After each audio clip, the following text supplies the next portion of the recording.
function into standard form and slope-intercept form. The formula for standard form is ax plus by is equal to c, while slope-intercept form is f of x equal to mx plus b. Given the following example, number 1, given the equation of function y is equal to 3x plus 5, kailangan natin siyang i-derive sa equation ng standard form, which is ax plus by is equal to c. Negative 3x plus y is equal to 5 kasi kailangan natin ilipat si ax dito sa kabila para masunod yung concept nito. Negative 3x kasi yung sign nito positive, tapos pag trinanspose natin siya, magiging negative yung sign, mag-iiba yung sign. Kaya, yung copy natin yung positive y, then yung is equal to positive 5. Kasi, kaya positive 5 kasi hindi naman natin siya nilipat sa kabilang side. Tapos, negative 3x plus y is equal to 5. Sa concept ng standard form, bawal maging negative si x. Kailangan lagi siyang positive. Kaya 3x minus, kaya i-divide, times natin siya sa negative 1. Lahat ng, pag yung negative, times mo sa negative, magiging positive. Lahat ng sign, pag times mo sa negative, mag-iiba. Katulad na lang ng negative 1 times negative 3x, magiging 3x na lang siya, magiging positive. Then, negative 1 times positive y is equal to negative y. Then, negative 1 times positive 5 is equal to negative 5. This is the standard form of equation y is equal to 3x plus 5. Ngayon, sa slope-intercept form naman, kailangan natin gamitin yung f of x is equal to mx plus b. Ngayon, since yung given natin is naka-slope-intercept form na siya, kailangan na lang natin palitan si y na f of x. Kaya, yung y, pag pinalitan natin sa f of x, copy na lang natin yung 3x plus 5. Bali ang magiging sagot ito, f of x is equal to 3x plus 5. Given the equation number 2, 1 of x plus y is equal to 3. Ang gagamitin nating formula dito ay ang standard form, which is ax plus by is equal to c. 1 of x plus y is equal to 3. Divided by both sides by 2, 2 times 1 is 2. Then copy the denominator 2. Then copy x plus 2 times y is equal to 2y. And 3 times 2 is equal to 3. 2 divided by 2 is 1, pero hindi natin siya kailangan ilagay kasi understood na yun. So, x plus 2y is equal to 6. So, ito yung standard form niya. Ngayon naman, ang gagawin natin is slope-intercept form. At ang gagamitin formula is f of x is equal to f x plus b.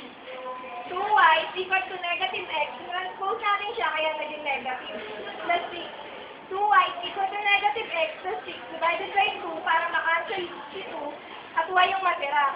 Y is equal to negative 1 half x plus 6 over 2. May 1 siya dito, so ilagay natin siya dito, kaya negative 1 half x plus 6 divided by 2. Y is equal to negative 1 half x plus 6 divided by 2 is equal to 3. F of x is equal to negative 1 half x plus 3. Ito yung slope-intercept form niya. Identifying a, b, c, slope, y-intercept, x-intercept of a line function and a trend of a line. Yung kinuha namin yung value na to dito sa standard form ng given ng number 1, which is 3x minus y is equal to negative 5. Makukuha natin si capital A, B, C sa standard form, which is si A is 3. Bakit naging 3? Kasi siya yung katabi ni x. At saka sa standard form, yung katabi ni A ay yung katabi ni x is si A, kaya yun yung value ng A.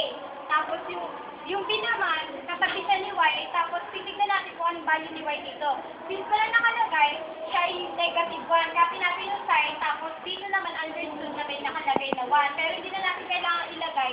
Tapos, kaya yung naging value ng B is equal to negative 1. Tapos kasi naman, yung C, kahit ito siya, yung katapat ng C na sinasabi ko is yung negative 5. Tapos, yung slope niya, nakuha naman natin dito sa slope-intercept form, which is yung katabi ni x na si m, is 3. Tapos, yung y-intercept is yung b na 85. Tapos, yung x-intercept, pag tinampan natin si y, pag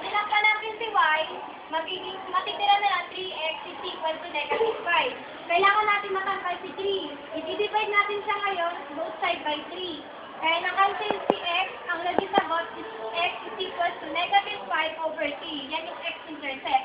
Ang trend of a line is increasing. Bakit increasing? Kasi yung slope niya is positive 3. A is equal to 1. Yung 1, nakuha natin siya dito sa standard form, which is x plus 2y is equal to 6. May 1 siya dito. Pero hindi na natin siya nilagay dito kasi understood na yon. Yung b is equal to 2, na nakuha din natin siya dito sa standard form, which is x plus 2y is equal to 6. Katabi siya ni y, yung 2. So 6 is equal to 6. Dito naman siya nakuha sa x plus 2y is equal to 6. Ito yung naging c. Yung x-intercept is equal to 6. Kagaya din siya ng c is equal to 6. Y-intercept is equal to 3. Dito naman natin siya nakuha sa slope-intercept form, positive 3. Trend of slope is equal to negative 1/2. Yung negative 1/2, dito natin siya nakuha sa slope-intercept form, which is negative 1/2 x plus 3. Katabi naman din siya ni x. Trend of line is increasing kasi negative yung slope. Go. Find the equation by line given by slope and y-intercept. When m or slope is equal to 1, then b is equal to 5. F of x is equal to mx plus b, and that's the formula. Then f of x is equal to m, then yung m is 1, then x plus 5. Then yung 1, i-understood na yan sa x, kaya hindi na natin kailangan sulat. Then f of x equal to x plus 5. Then yun yung equation na yun.